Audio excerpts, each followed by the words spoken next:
Hello friend, আজকে আমার থালিতে থাকছে ডালিয়ার খিচুড়ি। কালকে সোমবার বলে আমি আজকে ওই জন্য ভাত খাবো না, তাই করলাম ডালিয়ার খিচুড়ি। এটা সম্পূর্ণ নিরামিষ।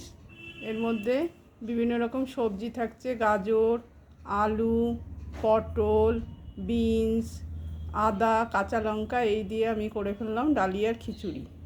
কিন্তু খুব দেরি হয়ে গেছে বলে রেসিপিটি দেখানো গেল না, তার জন্য আমি দুঃখিত। দেখো কি সুন্দর ডালিয়ার খিচুড়ি। নিরামিষের দিনে এটা খুব ভালো লাগে।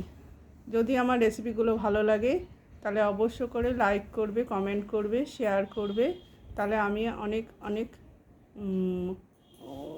আনন্দিত হয়ে আরও ভিডিও দেখাতে পারবো।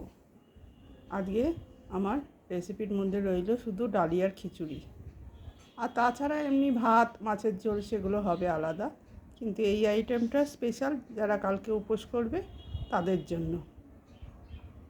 যদি আমার ভিডিওটা ভালো লাগে তাহলে অবশ্যই করে একটা লাইক করবেন, কমেন্ট করবেন, আর সবার মধ্যে শেয়ার করে দেবেন।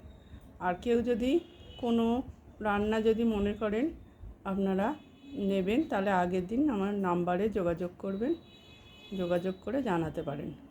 এটা কিন্তু সম্পূর্ণ নিরামিষ, এর মধ্যে বিভিন্ন রকম সবজি আছে, আর আদা আর কাঁচা লঙ্কা আছে। তাছাড়া কিন্তু আর কিচ্ছু নেই, আর ঘি, গরম মশলা দিয়ে করা ডালিয়ার খিচুড়ি। এই বলেই আজকের আমি ভিডিওটা শেষ করলাম। ধন্যবাদ।